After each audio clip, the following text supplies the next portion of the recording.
We just reported on a new tweet this morning from President Trump about North Korea. His taunting of a nuclear-armed despot led our next guest to dig into a question that's been growing louder in recent weeks.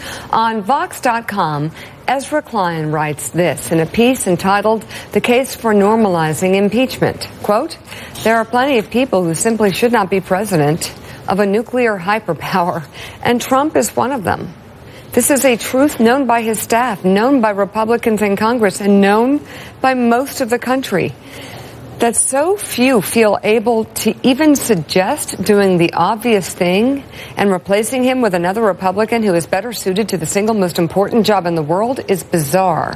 We have grown too afraid of the consequences of impeachment and too complacent about the consequences of leaving an unfit president in office." All right, let's bring in right now Ezra Klein. Ezra, that's a very good summary of the first 2 hours of our show this morning. Where Thank you for setting me up. Where we've set you up. They basically asked the question, if now is not the time for people to step in the middle of a nuclear crisis with a president that the New York Daily News and several others are saying is mentally unfit to be president of the United States, when is?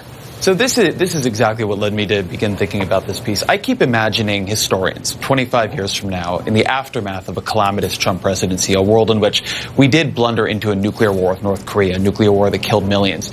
And they'll look back on what he was saying. They'll look back on what he was tweeting. They'll look back on what we were saying about him in real time. Senator Corker saying he will create World War III.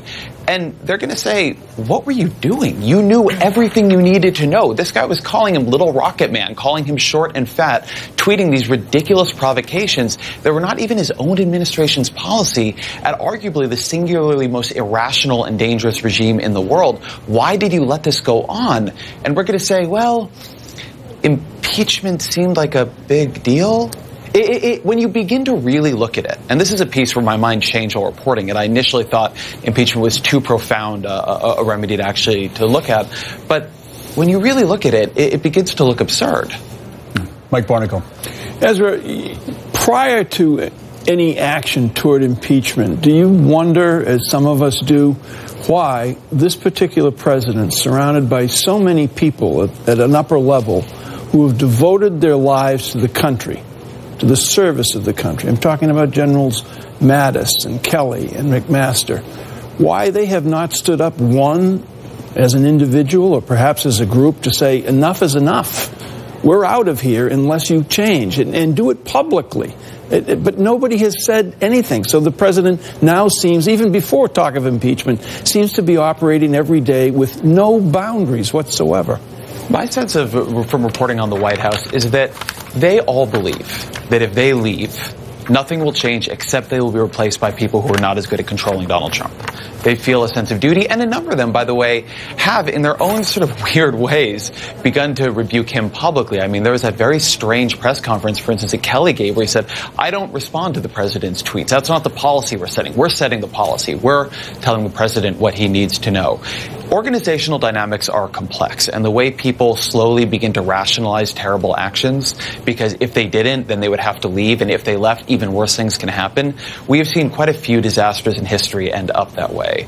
At some point, even if the people who are handpicked to be around him are not going to abandon him, there is the rest of us, right? There's Congress, there's the voters, there's a country, and what public pressure is and how we think about it and how we talk about it, it actually matters. That's why I call this argument the case for normalizing impeachment, because I think it's something we need to talk about, whether or not it is okay to impeach a president just for not being somebody who should be president, which is traditionally not a way we've thought about it. We've criminalized impeachment, we medicalized the 25th Amendment, but we don't really have a language for saying, you know, we've hired the wrong person for a job.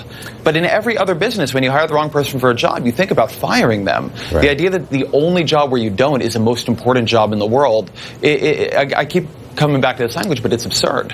Hey, Ezra, it's Willie. So as you know, the impeachment is about as serious as it gets. Andrew Johnson and Bill Clinton, the only two presidents who've been impeached in the House, they both were later acquitted. In the Senate, you have to have a charge to impeach a president. What would be the specific charge in your mind against President Trump? So there have been a number of impeachment proceedings, including the very first one against a federal official, Judge Pickering, which have had a huge range of charges from the criminal to, and I'm going to forget the exact language, but against Pickering and also against Johnson, there were charges simply of dishonoring the office, of not acting in a way fit for the office in which they were held.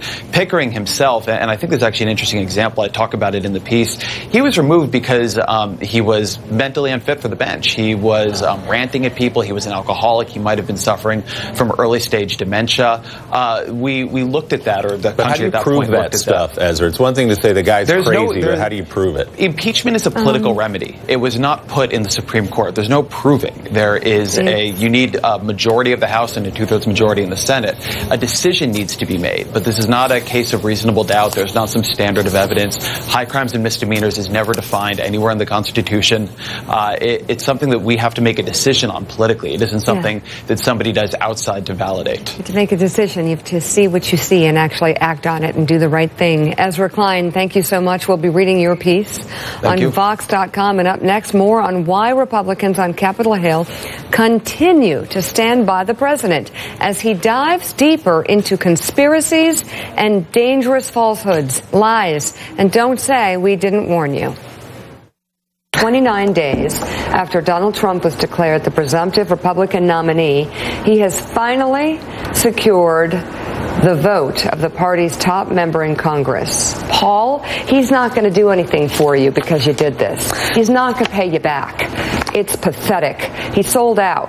I'm sorry. He did have a choice, and he made one that was weak.